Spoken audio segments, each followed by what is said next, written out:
नमस्कार सर। नमस्कार मैडम जी। आइए, नमस्ते। क्या नाम है आपका? আমার নাম সুলেখা বাউল। कहाँ से आप? আমি কলকাতার নবদ্বীপ থেকে এসেছি। শ্রী চৈতন্য মহাপ্রভুর জন্মস্থান, পবিত্র স্থান, সেই নদিয়ার নবদ্বীপ থেকে আমি এসেছি। অনেক দূর থেকে আজকে আমি এই ইন্ডিয়ান আইডল মঞ্চে আসতে পেরেছি। এখানে আসতে আমার অনেক কষ্ট হয়েছে, তবুও আমি আজকে এখানে আসতে পেরে আমার খুব ভালো লাগছে, আনন্দ হচ্ছে। আমি কখনো ভাবতে পারিনি যে আমি এই একটা সাধারণ বাউল হয়ে এত বড় মঞ্চে আমি আসতে পারবো, এত বড় বড় জাতিদের সামনে আমি গান গাইতে পারবো, গান গাওয়ার সুযোগ পাবো। আপনাদের অসংখ্য ধন্যবাদ।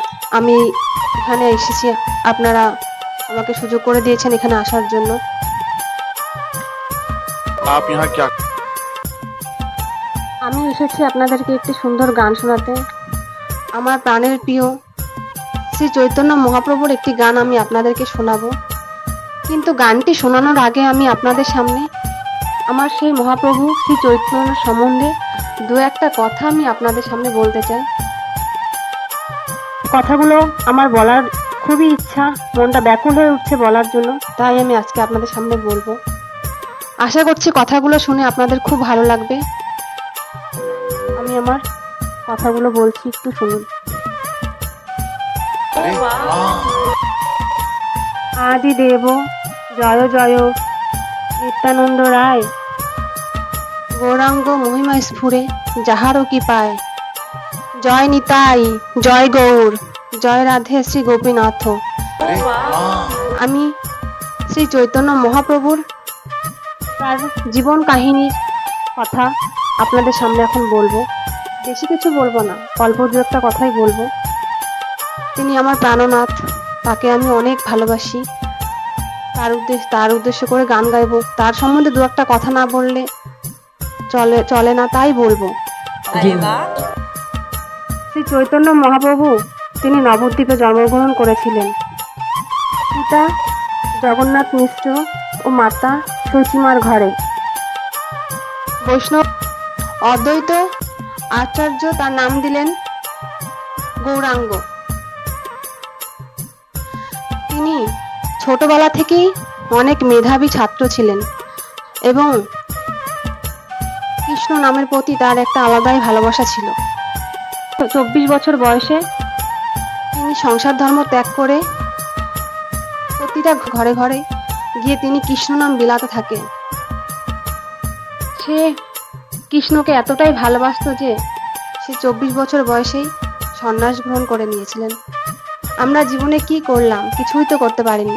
আমাদের শ্রী চৈতন্য মহাপ্রভু তিনি এতটাই কৃষ্ণ নামের মত্ত ছিলেন, সে প্রতিটা পদক্ষেপে আমাদেরকে বুঝিয়ে দিয়েছেন জীবনের উৎসর্গ একটাই, সেটা হলো কৃষ্ণ নাম জপ করা, যেটা তিনি আজীবন করে এসেছেন। যতদিন তিনি বেঁচে ছিলেন তিনি সেটাই করেছেন। সারাদিন কৃষ্ণ নামে তিনি মলিন হয়ে থাকতেন।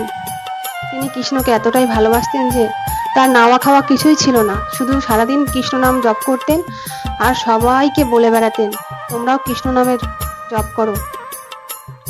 সবার মনে কৃষ্ণ নামের চেতনা জাগাতে শুরু করেন।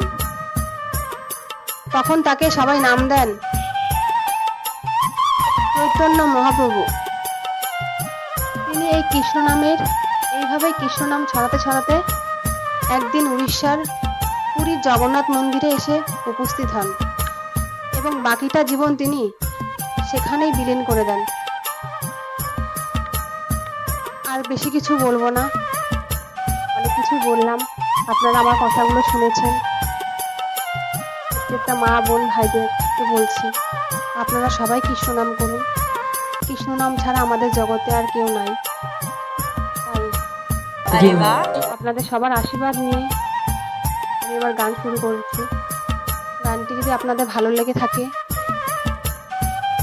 এই বাউলের পাশে থাকবেন, আশীর্বাদ করবেন, আর লাইক কমেন্ট সাবস্ক্রাইব করে আমার পাশে থাকবেন। ধন্যবাদ। क्या बात है, ब्यूटीफुल सॉन्ग। चलिए जरूर। তাই কি বলেছে গানের ভাষায়,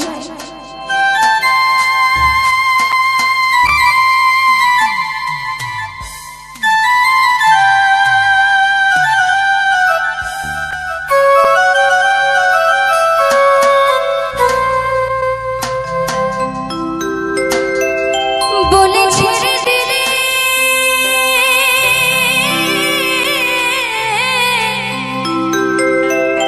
ছেড়ে দিলে সোনার বউ,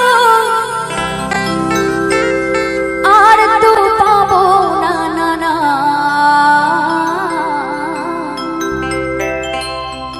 তোমায় হৃদ মাঝারে রাখিব না না, না গো না, ছেড়ে দেব না।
যেতে চাইলে তোমায় গো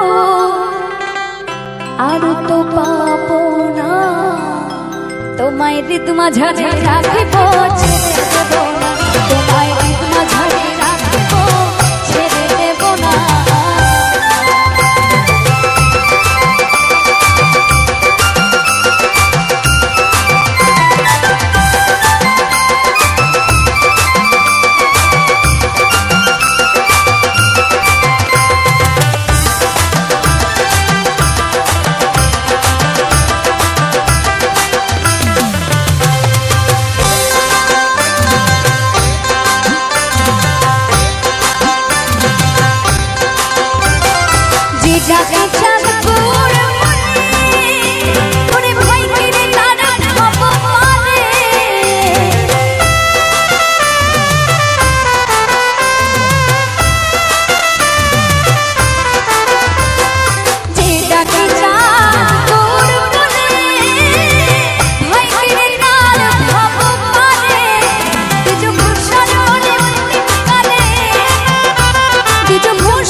आपकी परफॉर्मेंस ने मुझे बहुत अजीब से जगह में डाल दिया है। लिटरली मेरा भेजा फट गया आपको सुन के। I have never heard anyone sing Nusrat साहब लाइक दैट। इट्स माय इस गाने को याद करने को इस तरह जैसे आपने किया, हर मुर्की, हर एक्सप्रेशन, आई डोंट थिंक मैं कर पाऊंगा, जिंदगी भर भी नहीं कर पाऊंगा। ये संगीत कहाँ सीखा, कैसे सीखा, कौन सी गलियों में? क्या तुम्हारी आवाज में प्यूरिटी है, क्या सादगी है, क्या मासूमियत है? कुछ ऐसी झलकियां तुम्हारी आवाज में जो इस हिंदुस्तान को हिला देंगी। और मेरा दावा है, कौन इंडियन आइडल बनेगा पता नहीं, लेकिन इंडियन आइडल 11 तो बन चुका है तुम्हारी आवाज। इसका मतलब पता है क्या है? सनी, तुम थिएटर राउंड में आ रहे हो।